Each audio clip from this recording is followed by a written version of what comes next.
Dear student, welcome to tech study online portal everything for technical student. यदि आप किसी technical exam या entrance exam की तैयारी कर रहे हैं तो आप हमारे चैनल को सब्सक्राइब कर लीजिए, जिससे कि आपकी तैयारी और अच्छे से हो सके।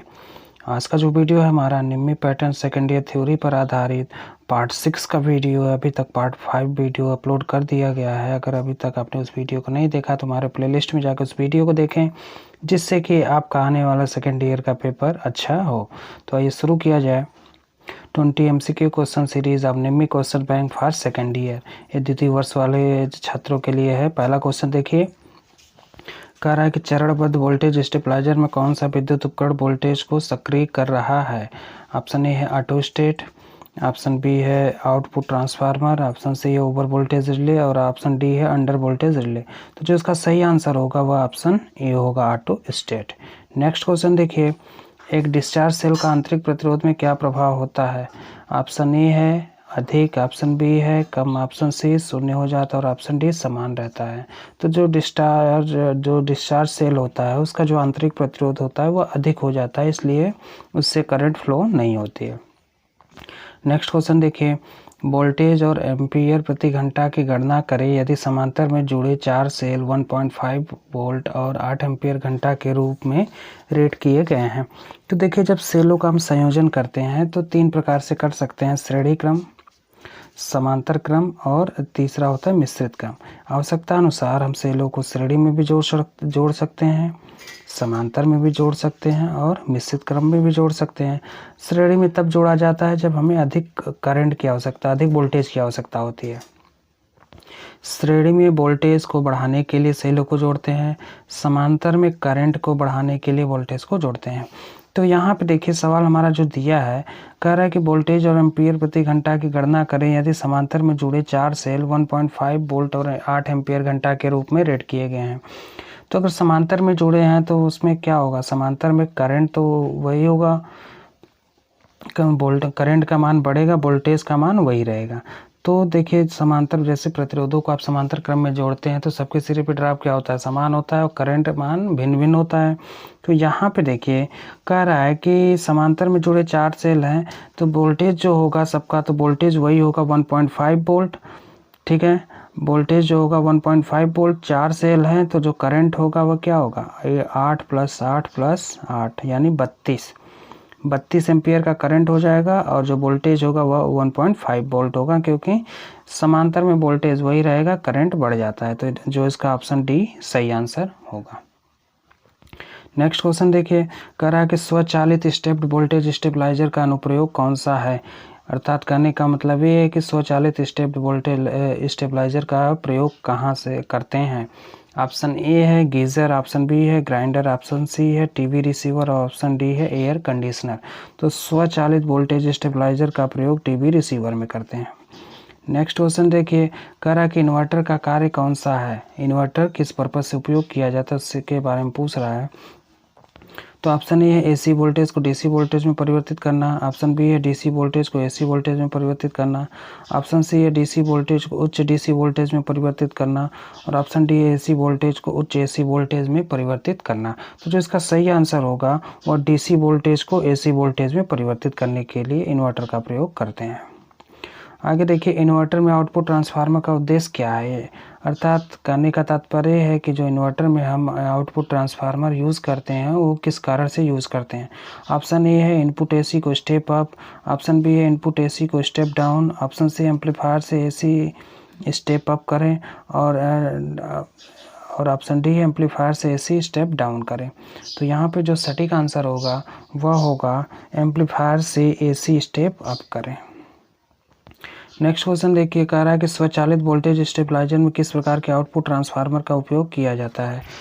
ऑप्शन ए है ऑटो ट्रांसफार्मर, ऑप्शन बी है स्टैटिक ट्रांसफार्मर, ऑप्शन सी है रिंग टाइप ट्रांसफार्मर और ऑप्शन डी है फेराइट कोर ट्रांसफार्मर। तो इसमें जो प्रयोग किया जाता है वह ऑटो ट्रांसफार्मर का प्रयोग किया जाता है। स्वचालित वोल्टेज स्टेबलाइजर जिसमें आकार क्या होता है उसका छोटा होता है, तो ऑटो ट्रांसफार्मर की प्रॉपर्टी होती है कि इसमें सिंगल कोर होते हैं और इसका आकार छोटा होता है, तो इसलिए हम इसको छोटे कार्यों के लिए इसका प्रयोग करते हैं। नेक्स्ट क्वेश्चन देखिए, कह रहा नियत वोल्टेज ट्रांसफार्मर के सिद्धांत पर कार्य करता है। तो ऑप्शन ए है स्वप्रेरण के सिद्धांत पे, ऑप्शन बी है विभवानुपात सिद्धांत पे, ऑप्शन सी है फेरो अनुनादित सिद्धांत पे, और ऑप्शन डी अन्योन प्रेरण सिद्धांत पे। तो नियत वोल्टेज यानी ट्रांसफार्मर हुआ ट्रांसफार्मर जिसमें वोल्टेज फिक्स हो, वोल्टेज बदले ना, जितना इनपुट का वोल्टेज है उतना आउटपुट का वोल्टेज है, यानी प्राइमरी साइड में जो वोल्टेज है वही सेकेंडरी साइड में वोल्टेज है। तो इस प्रकार के ट्रांसफार्मर को हम क्या कहते हैं? Isolation transformer. इस प्रकार के ट्रांसफार्मर को आइसोलेशन ट्रांसफार्मर कहते हैं। तो आइसोलेशन ट्रांसफार्मर की प्रॉपर्टी होती है कि जिसमें जितना प्राइमरी साइड में टर्न होगा उतना सेकेंडरी साइड में टर्न होगा, और जो वोल्टेज प्राइमरी साइड में होगा वही सेकेंडरी साइड में होगा, तो वह फेरो अनुनादित सिद्धांत पे कार्य करता है। नेक्स्ट क्वेश्चन देखिए, सर्वो वोल्टेज स्टेबलाइजर में किस ट्रांसफार्मर का उपयोग किया जाता है? ऑप्शन ए है स्टेप अप, ऑप्शन बी है स्टेप डाउन, ऑप्शन सी है टोरॉइडल ट्रांसफार्मर, ऑप्शन डी है नियत वोल्टेज। तो जो इसका सही आंसर होगा वह होगा टोरॉइडल ट्रांसफार्मर। नेक्स्ट क्वेश्चन देखिए, वोल्टेज स्टेबलाइजर में इलेक्ट्रॉनिक सर्किट में शॉर्ट सर्किट की जांच करने के लिए किस उपकरण का प्रयोग किया जाता है? तो ऑप्शन ए है अमीटर, ऑप्शन बी है वोल्ट मीटर, ऑप्शन सी है अमीटर, और ऑप्शन डी है मल्टीमीटर। तो जो इसका सही और करेक्ट आंसर है वह है मल्टीमीटर।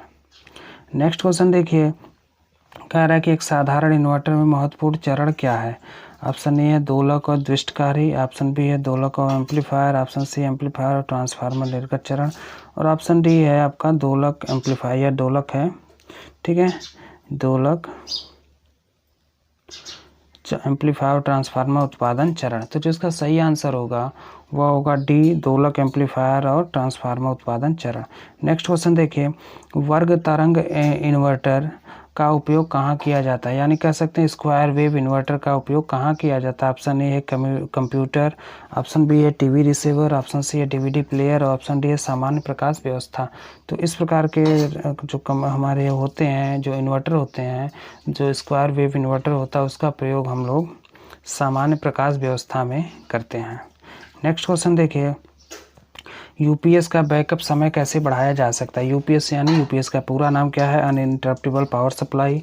यूपीएस का प्रयोग सप्लाई चले जाने पर कंप्यूटर में हम क्या करते हैं, कंप्यूटर के साथ इसको जोड़ा जाता है और सप्लाई चले जाने पर कुछ समय तक कंप्यूटर हमारा ऑन ही रहता है। तो पूछ रहा है कि यूपीएस का बैकअप समय कैसे बढ़ाया जा सकता है? तो ऑप्शन ए यूपीएस की वोल्ट एम्पियर रेटिंग बढ़ाकर, ऑप्शन बी है बैटरी की एम्पियर क्षमता बढ़ाकर, ऑप्शन सी है बैटरी की एम्पियर क्षमता घटाकर, और ऑप्शन डी है बैटरी टर्मिनल वोल्टेज को हमेशा 90% पर रेटिंग बनाए रखें। तो जो इसका सही आंसर होगा वह होगा ऑप्शन बी, बैटरी की एम्पियर क्षमता बढ़ाकर। नेक्स्ट क्वेश्चन देखिए, द्वितीयक सेल में कठोर सल्फेट दोष को कैसे रोका जा सकता है? ऑप्शन ए है ट्रिकल चार्ज प्रदान करके, ऑप्शन बी है फ्रेशनिंग चार्ज प्रदान करके, ऑप्शन सी है नियत धारा चार्ज प्रदान करें, और ऑप्शन डी है नियत विभव विधि चार्जिंग प्रदान करें। तो जो इसका करेक्ट आंसर होगा वह होगा ट्रिकल चार्ज प्रदान करें। नेक्स्ट क्वेश्चन देखिए, यूपीएस में कौन सा हिस्सा इनपुट वोल्टेज की विफलता के मामले में निरंतर आउटपुट वोल्टेज की आपूर्ति करता है? तो ऑप्शन ए है बैटरी यूनिट, ऑप्शन बी है इन्वर्टर यूनिट, ऑप्शन सी है रेक्टिफायर यूनिट, और ऑप्शन डी है नियंत्रक यूनिट। तो जो इसका सही आंसर होगा वह होगा बैटरी यूनिट। नेक्स्ट क्वेश्चन देखिए, सेल को लोड करने के दौरान क्या प्रभाव पड़ता है? धारा शक्ति गिर जाती है और शून्य हो जाती है। तो इस प्रकार के दोष को पूछ रहा है कि धारा शक्ति गिर जाती है और शून्य हो जाती है लोडिंग के दौरान, तो यह कौन सा दोष है? तो ऑप्शन ए देखिए बकलिंग, ऑप्शन बी है ध्रुवीकरण, जिसे पोलराइजेशन कहते हैं, ध्रुवीकरण को ही पोलराइजेशन कहते हैं, ऑप्शन सी है स्थानीय क्रिया जिसे लोकल रिएक्शन कहते हैं, और ऑप्शन डी है अमलगम। तो जो यह है आपका शक्ति गिर जाती है और शून्य हो जाती है उसे हम पोलराइजेशन या ध्रुवीकरण कहते हैं। यूपीएस में कम बैकअप होने का क्या कारण है? यूपीएस जो कंप्यूटर के साथ बैकअप के रूप में प्रयोग किया जाता है, कुछ समय तक 1 घंटे, आधे घंटे, 1.5 घंटे तक हमारा कंप्यूटर बिना सप्लाई का यूपीएस के माध्यम से चलता रहता है, तो जिसे हम यूपीएस कहते हैं। यूपीएस का पूरा नाम है अनइंटरप्टेबल पावर सप्लाई। तो कह रहा है कि उसका अगर बैकअप कम हो गया तो उसका क्या कारण हो सकता है? ऑप्शन ए देखिए इन्वर्टर सर्किट में दोष, option B battery short circuit, option C है मेन्स अर्थिंग उचित नहीं है, और ऑप्शन डी है बैटरी के एम्पियर घंटा क्षमता पर्याप्त नहीं है। तो जो इसका करेक्ट आंसर होगा वह होगा बैटरी के एम्पियर घंटा क्षमता पर्याप्त नहीं है। नेक्स्ट क्वेश्चन देखिए, यदि यूपीएस का आउटपुट वोल्टेज सामान्य से अधिक है तो दोष का कारण क्या है। यानी जो यूपीएस की रेटिंग है उससे अधिक आउटपुट वोल्टेज यूपीएस दे रहा है तो उसके पीछे क्या दोष है, क्या कारण है, पूछ रहा है।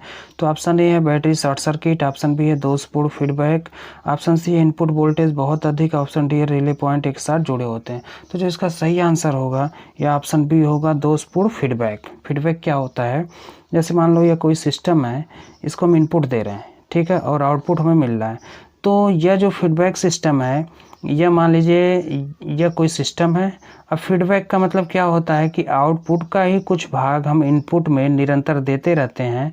यह आउटपुट है और आउटपुट का कुछ भाग उसे इनपुट से जोड़कर फीडबैक के माध्यम से, यहाँ फीडबैक होता है, जोड़कर इनपुट को निरंतर देते रहते हैं। तो यह जो सिस्टम होता है यह फीडबैक होता है। फीडबैक दो प्रकार का होता है, पॉजिटिव फीडबैक, निगेटिव फीडबैक। तो जो पॉजिटिव फीडबैक होता है, तो पॉजिटिव फीडबैक को हम ऐसे कह सकते हैं कि जो आउटपुट मिल रहा है उसका जिस परिमाण और जिस एंगल के साथ, मान लीजिए आउटपुट एसी मिल रहा है और एसी का जो कह सकते हैं कि मैग्नीट्यूड है 10 वोल्ट है, 10 एम्पियर है, और उसका जो एंगल है, एंगल मान लीजिए 30 डिग्री है। तो अगर हम पॉजिटिव फीडबैक देना चाहें तो पॉजिटिव फीडबैक मतलब उसी एंगल पर उसी परिमाण को हम क्या करेंगे, फीडबैक के माध्यम से इनपुट से जोड़ देंगे।